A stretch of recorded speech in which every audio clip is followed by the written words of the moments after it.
cierto, los invito a ver el video de ayer.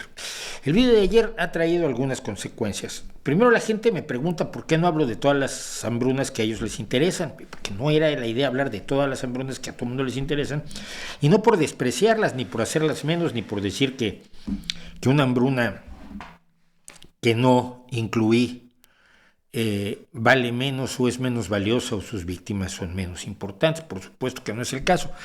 El caso es que, para ejemplificarla, usé dos que son claramente hechas en gran medida, al menos, por la mano del hombre, es decir, que no son producto de desastres naturales, que no son producto de cuestiones absolutamente imprevisibles. Oye, mira, pues yo tenía aquí mi huerto y mi maíz y mi trigo, y tenía yo todo así muy bien, muy puestecito para lo que vamos a comer mi familia y yo la semana que viene, y allí apareció un volcán y se cargó la cosecha. Esas cosas son absolutamente imprevisibles y han ocurrido. Quiero recordarle a la gente que no lo sabe que el volcán Paricutín en el estado de Michoacán, en México, surgió un día. Un campesino venía arando su tierra y de pronto dice: esto está echando humo y esto no es normal.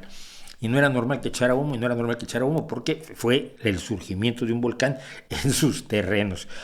Pero no es lo mismo cuando el ser humano, con su intervención directa o indirecta, voluntaria o involuntaria, por su irresponsabilidad, por su necedad, por sus sesgos ideológicos, por lo que sea, provoca que mueran millones de personas de hambre. Y elegí estas dos hambrunas en concreto, y no la de Bengala y no las de la India, no otras de la India, porque una tiene mucho que ver con el conflicto que se está viviendo actualmente entre Rusia y Ucrania, o entre Rusia y el resto del mundo, como creen los expertos rusos y Putin probablemente, y la otra porque fue la mayor de la que tenemos noticia en toda la historia de la humanidad, que fue la del gran salto adelante de Mao Zedong en China en 1952, 53, 54. No es cierto, 59, 60, 61, perdón. Entonces, por eso las elegí. Pero sobre todo quise hablar de hambrunas porque la gente no lo quiere creer, pero estamos ganando la guerra contra el hambre. Fuera del crecimiento en personas con problemas de alimentación de 2020 para acá, debido en buena medida a la pandemia, que cortó los canales de suministro, que perjudicó la producción, en parte por el cambio climático y en parte por la guerra en Ucrania, pues ha aumentado en los últimos 2 años el número de gente que tiene hambre. Pero desde los años 70 está cayendo el número de gente que tiene hambre.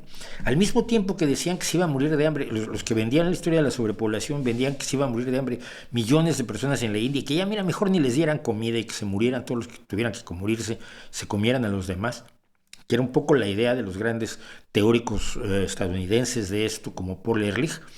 Al mismo tiempo se estaba generando una revolución tecnológica por la cual no hay hambrunas en la India. Esa imagen que tenemos de la pobreza y la hambruna, la pobreza existe, pero del hambre en la India, desde los años 40, desde hace más de 80 años, no hay una hambruna en la India. Y las hambrunas que vemos en la actualidad son generalmente provocadas por la mano del hombre, generalmente provocadas por guerras. Yo creo que podemos ganar la guerra contra el hambre, y es una de las guerras principales que tenemos que ganar los seres humanos, es decir, que todo el mundo tenga algo que llevarse a la boca. Y por eso hice esto, y espero que les guste.